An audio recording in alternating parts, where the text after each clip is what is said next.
And your statement is in the record. Thank you. Well, Mr. Chairman, I have to say this is a nostalgic time for me as well. And I can't think of a better partner to have than you. And I think that you and I really have done some major things. So you talk about 100 bills that have passed out, but we've done some really big things. And I don't think there's been any time when we haven't been able to put together our differences and go forward in a productive way and get a movement in a major field. So I will not send you flowers, but I do want to throw bouquets and say that you have been a joy to work with. I'm just going to reiterate a few of those before I go on to talk about America Competes, because America Competes is one of those things of which I am most proud, because I think it did make a statement from Congress at a time when people were saying Congress can't agree on anything and we're not looking at the future, we're just looking at today, we're not being visionary as we should be, especially the Senate. But we did pass America Competes. And I want to say that we were guided by Norm Augustine and his committee, the Rising Above the Gathering Storm report that gave us a roadmap, and Congress, in a bipartisan way, started the progress on that roadmap. And that's the way it ought to work. And I appreciate so much all you did to make that happen. NASA, I think NASA was on the wrong path. Senator Nelson and I agreed on that.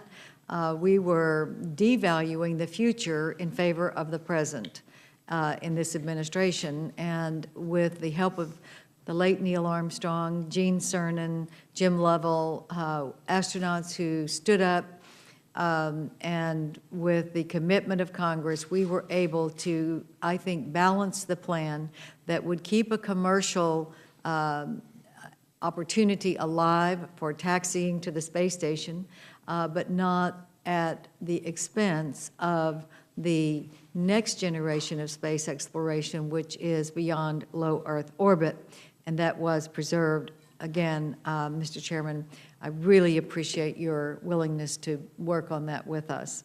The FAA reauthorization bill, nobody talks about that being important, but it was huge. It gave our airports and the FAA the ability to plan enough that we could start building projects for runways and safety and efficiency in our airports. And I'm really pleased that we could do that, because it was those slots that were mentioned earlier that was the holdup for 5 or 6 years, and we were able to pry that out.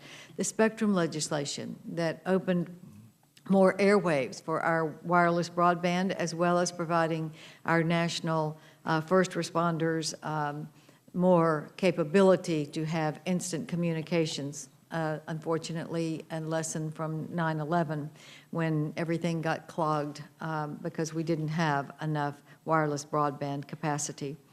And the highway bill that included bus safety legislation that was so important and taking a major step forward.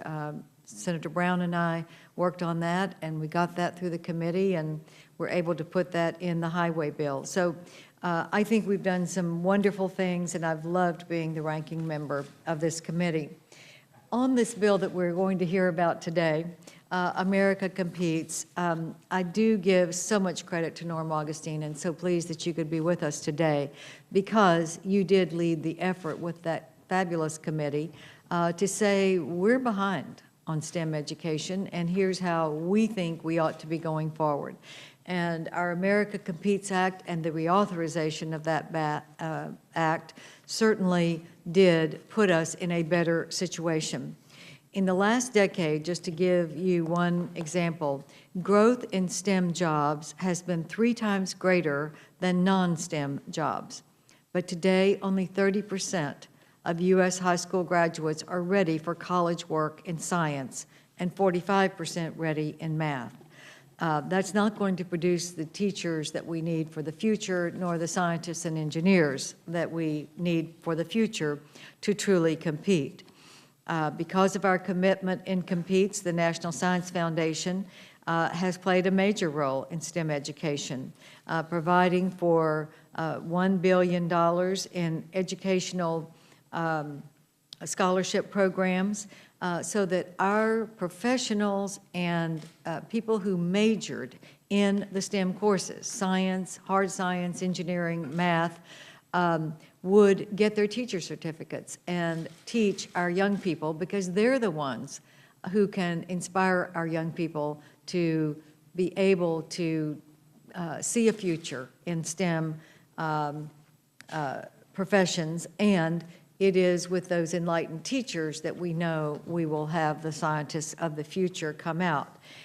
We also authorized UTeach, which is a University of Texas program that allowed our majors in science, engineering, and math to get teacher certificates through electives, and in their normal course time be able to get teacher certification as well as major in these subjects, which has been a huge boon where it has been used. And I'm hoping that in the reauthorization of America Competes, we will be able to also fund the UTeach going nationwide. And I think that one good thing that was a step forward is that Congress spoke and we did prioritize. Obviously, we're in a budgetary crisis and we all understand that. And I think we have to set a top line of spending that should be 20% or 18% in that range of our gross domestic product. That's been the average through the years. But that's not the average right now. It's 26%. That's too high. But when we set that cap, we need to make sure we're funding priorities that are seed corn for the future. STEM courses, education, research are all areas. NASA exploration are areas that are seed corn for the future. And I hope that when I'm gone, that you, Mr. Chairman, and this committee and all of the members of the Congress will prioritize our spending so that we are setting that cap at a low level, which we need to do, but prioritizing the future and the investment going forward. Thank you. Thank you very much, and I will